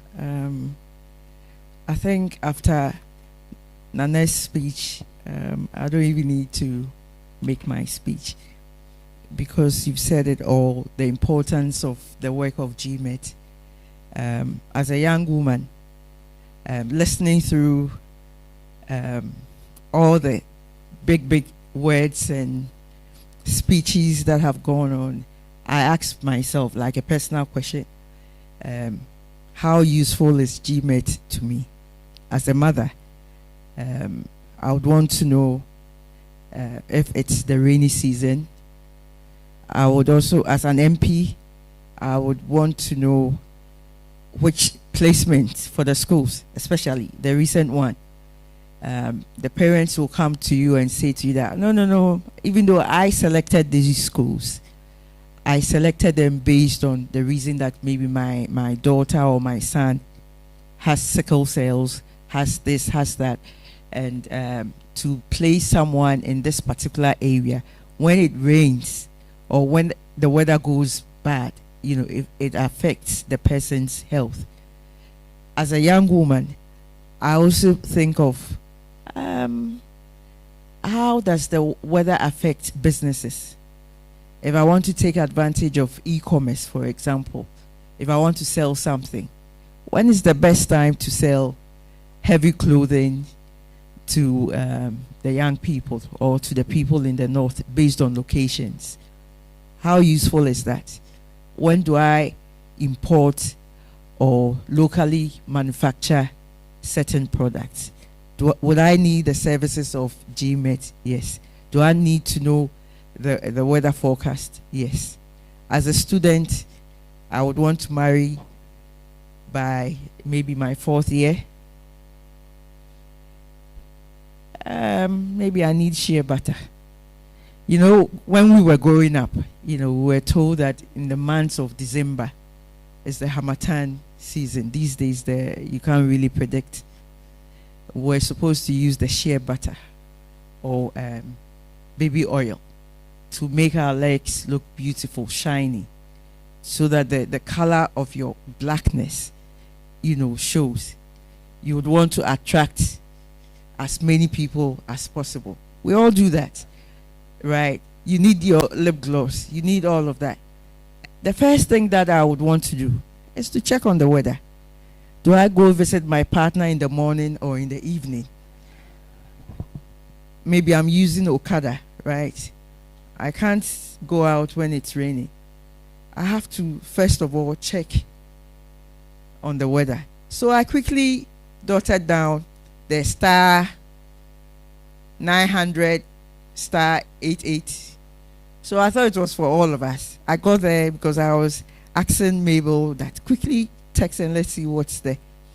We went there and it looked like it was for the fisher folks. But I think it will be good for all of us to have a go-to number, to wake up in the morning, do my star 111, start this. Then I'll know how I have to look for the day. I would be assured that maybe I'll be going for a loan. maybe I'm into this agribusiness.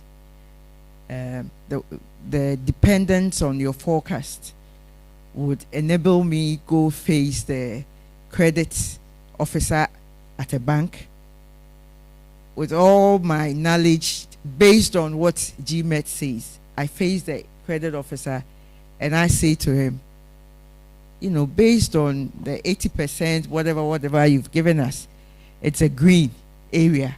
So I can 80% assure you that when my maize or shea butter or whatever that I'm going, by 2-3 months time, it's in the green. So I can pay for my loan. So all these things are linked. I wake up, I look beautiful, I do my business, whether it's through the African free continental, free trade. Maybe I would want to sell to someone in the north or whatever. All these IT platforms are there. So the GMET app or services, I noticed that you have all the social media platforms as well as the traditional platforms, the radios and all. But most importantly, somewhere in my speech, I know that we are recommending that you use the assemblies a lot. As a village MP, right, we use the assemblymen a lot. Most people in the capitals don't know how important the assemblymen and the unit committee are. They are so powerful. That's the go-to people in every community in the rural areas. Let's make use of them. The information centers, they talk about everything from funeral to the wedding and church activities and all of that. Let's talk to them. They'll be happy to have content, because what you have is content, right? They don't have much to talk about, but if you have to give them content that today is going to rain, they are in the villages, they are able to share that information with a farmer. It's very, very useful. We can't sit here and give us the greens and reds and all the big words when other people are willing to receive content. So let's make use of the assemblies. So from the ministry, GMET is one of our agencies, and with our mandate to make sure that everything is digitalized. I know my boss, Honorable Esla Osu Ekufo, is very, very key in making sure that GMET gets the right tools and partnerships to provide the services that not just Ghana, but our neighboring countries also need, because they, like Nana said, they depend on some of our services. We've had opportunities to listen to management and staff of GMET. We know that you need to be retooled. We know that you need all the latest gadgets to be up to date with the technological trends and issues that are coming up. We know all of that.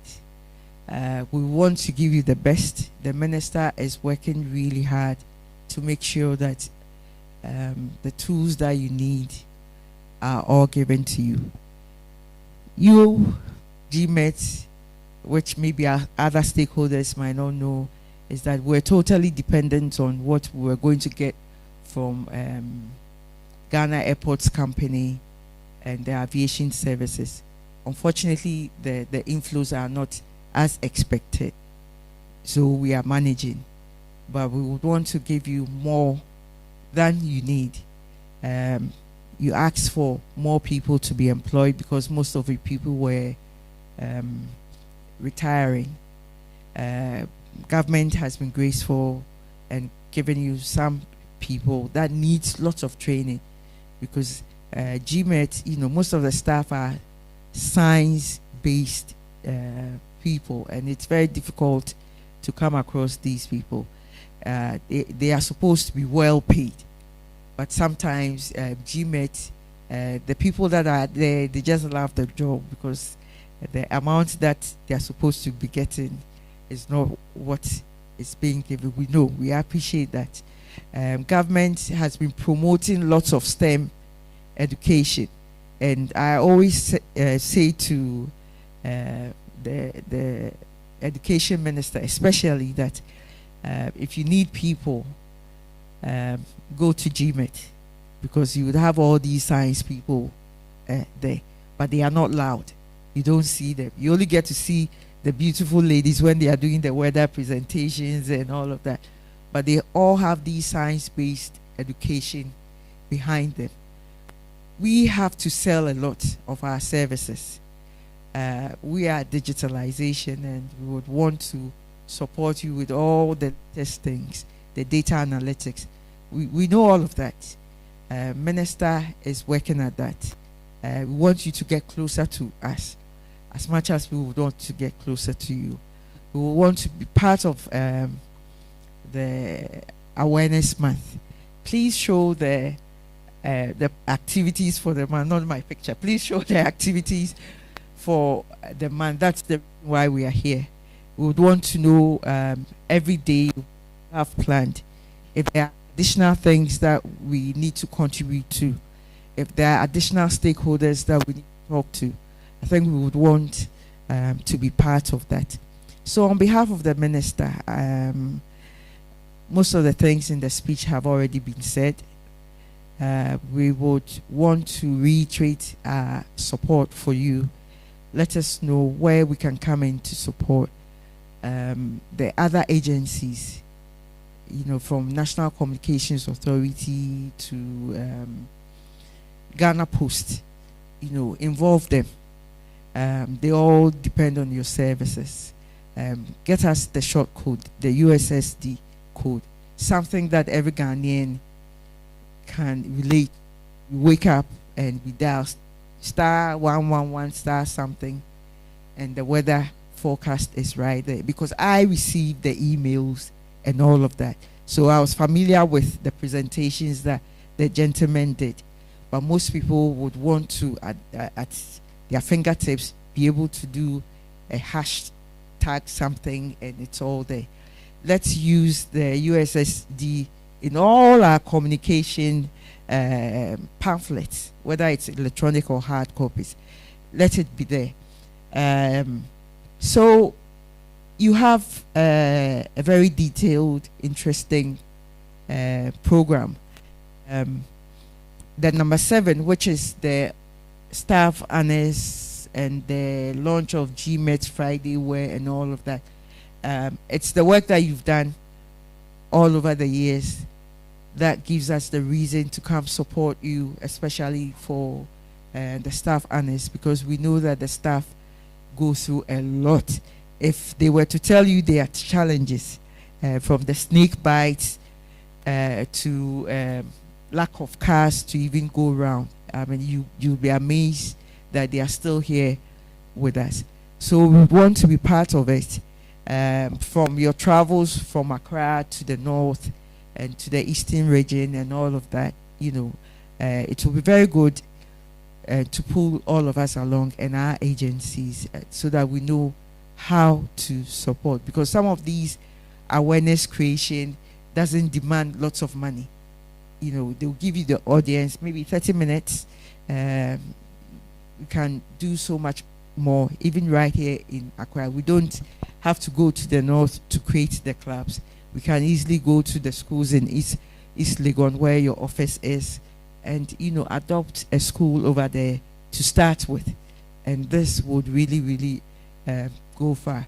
So on behalf of my minister, Honorable Esther Owusu, we would want to wish you the best. We would want to say to all other stakeholders, from the fisheries institutions to health, to the financial institutions to education, that and to the businesses, that the GMET provide a very essential service that we all have to pay attention to, and we would want all of us as Ghanaians to support the programs and initiatives that GMET is launching.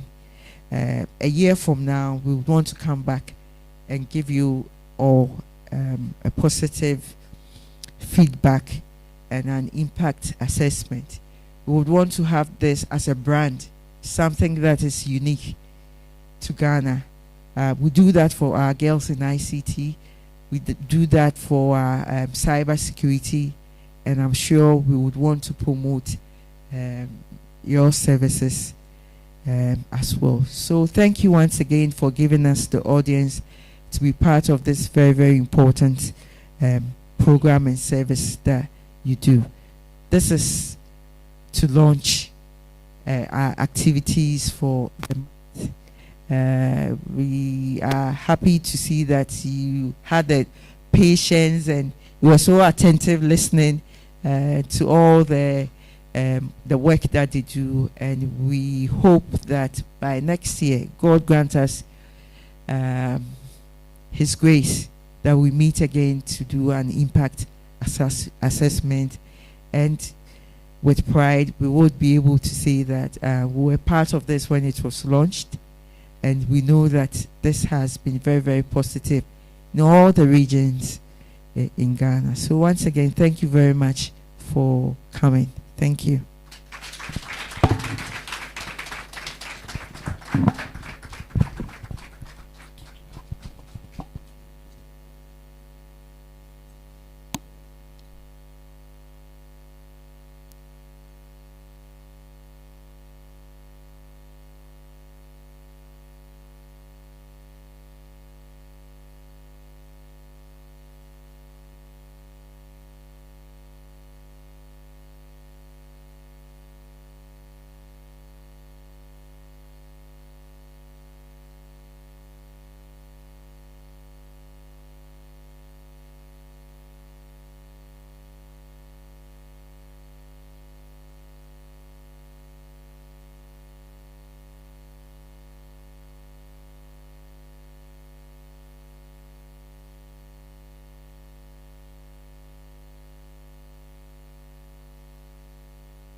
Okay.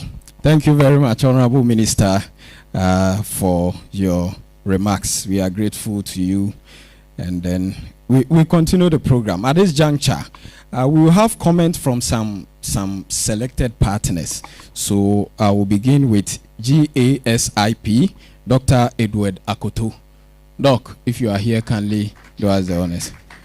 Good. After him will be Old Muchua. So you prepare for us. Yeah, thank you. I'm from Ghana Agriculture Sector Investment Program, program under the Ministry of Food and Agriculture. And I'm speaking on behalf of the National Programs Coordinator, Mr. Kluche Kudomo. He sends his regards to all and wish us all for a fruitful and a good month as we celebrate the month.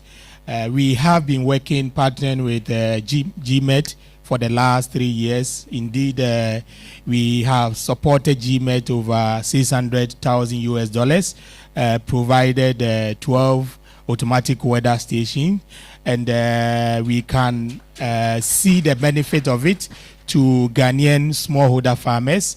As was indicated, some of the information were coming from farmers, smallholder farmers who have been daily giving the weather information, and the project can attest to the importance of such daily information. As the Deputy Minister said, I also want to add to it, if we can also have farmers or Ghanaians be able on the morning wake up and test a star and number and get the weather information, it will be helpful. I must say that we supported, were ready with funds for GMET to do that one, and it couldn't happen. And since the minister is asking for that, we also want to continue asking for that. We are happy to support once again with the students. As we schedule from the 18th, the 13th to 18th in the sponsorship for creation of the clubs, the environmental clubs, and we are supporting you this year, and we believe that if even we are not there next year, I'm sure again, thank you all, and we are working on this together. Thanks. Thank you very much, Dr. Edward Akoto. We will have Evans from Old Mutua. Good. The suit spells Old Mutua. Thank you, and then good afternoon to you all. My name is Evans Otibwache, and I am representing Old Mutual Life Assurance Company Ghana Limited. In fact, we must also admit that we've been working with Ghana Meteorological Agency for quite some years now. If I'm not mistaken, over 8 years in partnership. What we do is to provide life insurance cover for them. So they are meteorologists who are on the field. They are well catered for in terms of any dangers or personal accidents, or even to the extreme in the event of death. We have provided them with some life insurance cover that will ensure that in their absence, their family lives lives as if they were still with them. In terms of our learnings, and per the education that Mr. Eric Esuman, the Director General, Acting Director General, spoke about in terms of what the citizens need to know. For me personally, I think somewhere around November last year, there were some forecasts in terms of even the recent happenings of Harmattan. It is weird for us to experience Harmattan during this time. So when I heard Ghana Meteorological Agency on the media anticipating or telling us to prepare for that, I was a bit surprised that, hey, are these people really real? But lo and behold, it has come to stay, or it has come to pass. And that shows that they are doing something right. So let us all support them in terms of their activities, their social media platforms, or their communication platforms. We should be really up and running with that. Recently, we've been, it's more or less like a campaign from the national security. See something, say something. So you'll be there and then you receive text message reminding us that if you see something, you have to report to the national security. In that same order, we believe that Ghana Meteorological Agency can also assist us by sending us those information pack or tidbits so that we can all be aligned and prepare, so that at least the watchy seller that he mentioned will anticipate that it will rain, or the weather will be good for them to make a sale. So on this note, we thank Meteorological Agency very much. We will continue to support them in terms of their activities, and this being the maiden one, we hope that in future happenings or occurrences, Old Mutual will always come to support them in terms of sponsorship. Thank you so much, and have a wonderful day. Keep sponsoring. We need it. Sometimes they meet the snakes and all the reptiles and all that. So give them the needed cover they need. Thank you. Now we shall also invite Frank Buedi from Policy Link to also come and then talk to us. Okay. Yes. He's wearing such a beautiful fabric, made in Ghana month. So, yes, welcome. Great. Thank you so much for the opportunity. And on behalf of the team from Policy Link, I'm happy to represent them. We've been working with GMET for a while now. Policy Link is interested in working with actors to ensure that we have a change in the way we set out policies in Ghana. Our focus is in the agriculture sector, and we have all spoken extensively about the role GMET plays in ensuring that our agri sector improves. Just last month and in previous months, we've been working with GMET and the users and actors and collaborators in the climate information services space to look at ways to improve service delivery. You can see that in the itinerary, we will be working with GMET to launch the National Framework for Climate Information Services, and we're happy to provide that partnership. So on March 23, and further, we'll be continuing our journey with GMET. Thank you again, and we wish you a fruitful launch. Thank you. Policy Link, Deep Voice, Flair, everything. Keep supporting GMET. Okay, keep supporting the Ghana Meteorological Agency. This month, let's all involve ourselves in their activities. Let us do our bit to in fact, the Honorable Deputy Minister was saying something about school selection and all that. You should really look at that, because Oba was Asabra. Don't think of Mamfe and Nabetifi and those areas. You choose those schools, the child goes, and the next day she's sick. You can't say they give them gobe, they give them gari. That's why the child is sick. Yes, Asabro. So you'll be looking at where the weather condition is suitable for your child. So you should be looking at that. Look, so at this juncture, I will invite our Honorable Deputy Minister, our Acting Director General, and if the board chair is around, for them to join me here to officially declare the Meteorological Awareness Month launched. So, Honorable Minister, respectfully, with Acting Director General, do us the honors by officially declaring the month launched for us. Please, I'll humbly ask Nana and our sponsors, please join us so that we launch this. We are very, very grateful. And maybe one or two of the staff and secretary and management, if you could also join us. Just a few people here. Why are you not coming? What? Yeah. Secretary. Please join us. Hey, Prof. You're comfortably seated, though. You're not joining us. Just climbing to your own baby. So, like you heard, I think Ghana being mentioned in the 2015 incidents, which when you simply Google for all the risk that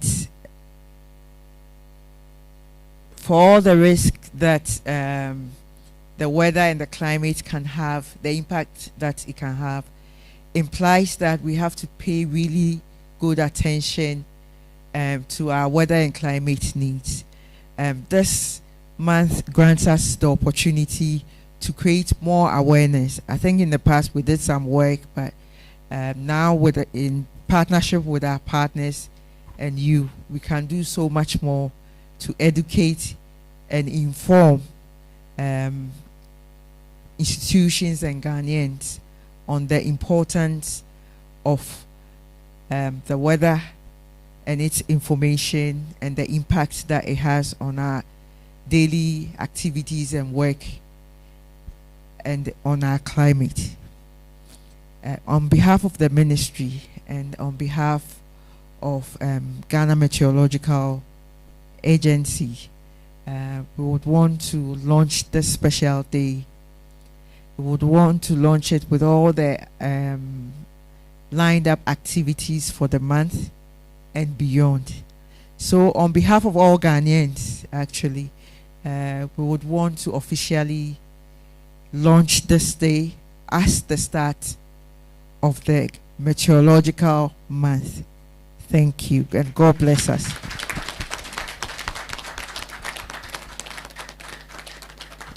So, God bless our hands. God bless all of us so that we go forth and make an impact on the environment, a positive impact, actually, on the environment. Thank you once again. Thank you, Honorable Deputy Minister. So, ladies and gentlemen, officially, the Meteorological Awareness Month has been officially launched by the Honorable Deputy Minister. Hey, Charlie, your name? Your people stood here and they were just mentioning meteorology. Hey, Charlie, you try to mention and you have to take a syllable by syllable. Otherwise, It will end you at a destination you don't want to get to. Anyway, so a quick announcement. When we close from here, the Deputy Minister, management of GMET, board members and reps of Old Mutual, GASI, PVRA, Policy Link are to move to the boardroom. And the boardroom is opposite the entrance, the boardroom. The rest of us will remain seated here. We will remain seated for a communication that will be shared with us. Yes. So I shall invite Joseph Baby to come and lead us in a special remarks to our sponsors, following which Jesse Kwafio, forgive me, will come and give us the closing prayer. All right, thank you, Mr. MC. My original mandate was to give a special remark to the sponsors, but I've just been told to do a vote of thanks in addition. So I think you would all attest to the fact that God has been gracious to us and making this program a success. So we first of all want to thank God for His grace and mercies. And on behalf of the Ghana Meteorological Agency and the National Planning Committee of the Meteorological Awareness Month, we express our profound gratitude to the Honorable Minister, even though she's not here, and then the Deputy Minister, Honorable Amapoma Boatin, the Board Chairman, Honorable Isaac Amo, members of the GMET Board, the hardworking Acting Director General of the agency, Mr. Enrique Suman, management and staff of GMET, stakeholders and friends from the media, all in here gathered, for making time out of your busy schedules to honor our invitation. We say thank you to you all. And to our special remarks to our sponsors matter to us. And so we say that we as an institution would like to extend our immense gratitude to you all, our sponsors, here in Policy Link, GCA, Ghana Airports Company, VRA, Life Forms, Old Mutual, GASIP, Ghana Maritime Authority, Huge Limited, for your relentless support, which has been very instrumental in the implementation of our mission to create public awareness on climate change, considering the dire effects it has on our lives and the economy at large. We are determined and won't relent on our efforts to see this awareness having actual expressions and materialize in society. This would not have been possible but for your timely support and collaboration. Sorry. We believe this will set the platform for future collaborations. Just like Dr. Koto said, I heard that one very well, so we've taken note of it. Thank you once again for your support. We are so grateful to have you as part of our team. God bless our homeland Ghana and continue to make it great and strong. God bless GMET. God bless us all. Thank you. Thank you very much. Who wouldn't acknowledge it when he hears something about sponsorship? So no wonder you noted that aspect. Yeah. We all love that. All right. So I will invite Jessie, Sister Jessie. When you come, you will have to give me the correct pronunciation of the surname so that I can have it properly mentioned. Yes. The name resembles the body. Yes. The surname is Kwafio. Yes, please, let's be on our feet and thank God. Unto you, O Lord, we render our thanks. You have been gracious, and we say thank you. When we started, we called on you. You heard and answered us. You have seen us through safely. Lord, we pray that as we go in your presence, you go with us. Grant us transport, walking mercies to our various destinations. And at the end of the day, we will ascribe all glory, honor, and adoration to your name. We bless you, Lord. In Jesus' name, amen. Thank you very much, Mrs. Jessie Kwafio. Good. Chief Meteorological Technician. Good. We are grateful unto you. So we thank you all for coming. Officially, we have launched the Meteorological Awareness Month. And the quick announcement is that the Deputy Minister, the board members, our guests with us, we are meeting at the boardroom, which is opposite the entrance. And the rest of us will remain seated here for a special engagement. So let's wait for that. Let's wait for that. Thank you for coming. God bless you.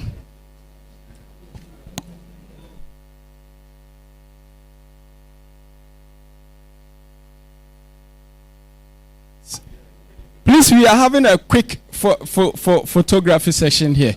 We're having a quick photography session. Please, a minute. Let's remain. Yes. Ghana Meteorological let's have a quick Agency photography section before we leave. So of Communication and the media too will want to have some engagement with the Deputy Minister and the Acting Director General. But if they can spare us a minute so that we can quickly have the photographs and the future of weather, climate and water across generations. Date the official photographer. 1st March 2023. Join us as we commemorate the maiden National Meteorological Awareness Month. This is a month dedicated as they are setting up, can we quickly have it with you? Meteorology plays in economy and, more importantly, disaster management and early preparedness. For more inquiries, yes, as they are setting up, please can we have the so by the time we finish, then you have 069-449. Yes, let's finish the photography quickly so that the press can have their interviews. All right, so the Honorable Deputy Minister with DG and the board members, we can line up behind them for the photograph. Okay, after them, we have all the board members here. Meteorological Agency, under the auspices of the Ministry of Communication and Digitalization, presents National Meteorological Awareness Month. We will have the Director and Minister with the sponsors. The theme is the future of weather, climate and water across generations. Date 1st to 31st March 2023. Okay, please sponsors, join the Minister and Director General. Sponsors. Sponsors. But your interview never picture no more. All right.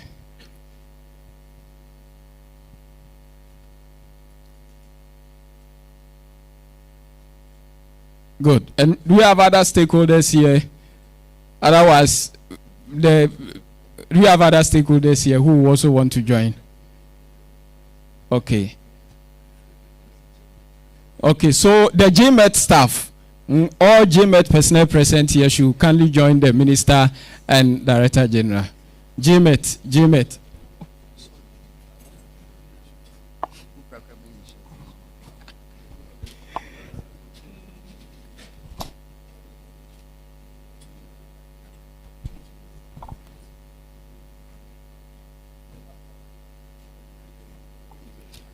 All right, so GMET staff. You know, normally you attend such event and you take advantage of other institutions present, you know. They can satisfy one or two needs of yours. So if you want anything insurance, you can also talk to the Old Mutual people. They have their agents here. Take advantage.